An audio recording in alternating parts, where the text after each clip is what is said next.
साथ साथ महिलाओं को आधुनिक तकनीकी से जोड़ने के लिए भी अनेक सार्थक प्रयास यहाँ किए जा रहे हैं।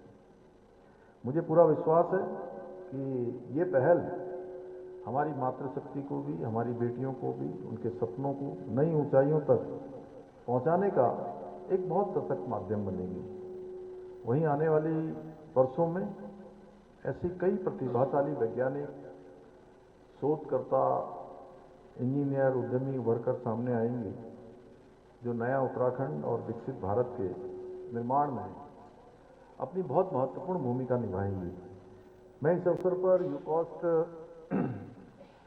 विज्ञानशाला इंटरनेशनल एवं इंफोसिस सहित सभी सहयोगी संस्थाओं को हृदय तल से साधुवाद देता हूं, जिन्होंने इस दूरदर्शी पहल को सफल बनाने में अपनी बहुत महत्वपूर्ण भूमिका निभाई। भाइयों बहनों, मुझे स्मरण है कि हमने कुछ वर्ष पूर्व नीति आयोग के मुख्य वैज्ञानिक, सलाहकार एवं यूकॉस्ट के साथ एक महत्वपूर्ण बैठक चंपावत को इसकी विशिष्ट भौगोलिक परिस्थिति को ध्यान में रखते हुए कि यहाँ पर एक ही जनपद में पूरे उत्तराखंड का एक चित्र दिखाई देता है कि यहाँ तराई भाबर से लगा हुआ टनकपुर बनबसा भी है।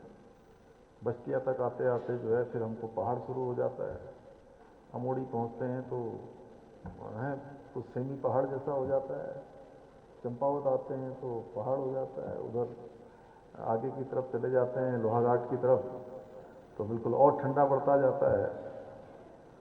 तो ये एक जनपद में अगर पूरे राज्य का अगर हम मौसम देखेंगे, भौगोलिक परिस्थिति देखेंगे, तो एक जनपद में पूरे उत्तराखंड में जिस प्रकार का वातावरण होता है, जिस प्रकार का पर्यावरण होता है, जिस प्रकार की भौगोलिक स्थिति होती है, वो कहीं दिखाई देती है तो वो एक जनपद है चंपावत।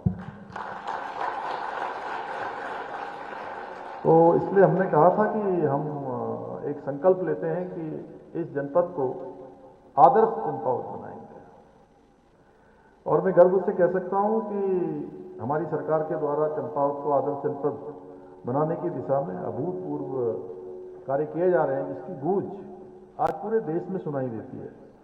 मुझे ये जानकर अत्यंत प्रसन्नता हो रही है कि आदर्श चंपावत बनाने की दिशा में यूकॉस्ट द्वारा खरकार्की में हमारी मातृशक्ति के लिए एक समर्पित महिला प्रौद्योगिकी केंद्र की स्थापना भी की गई है, जिसके माध्यम से क्षेत्र में विज्ञान, प्रौद्योगिकी और नवाचार को बढ़ावा देने के साथ साथ हमारी मातृशक्ति को आधुनिक तकनीकी से जोड़ने की दिशा में भी सार्थक प्रयास किए जा रहे हैं।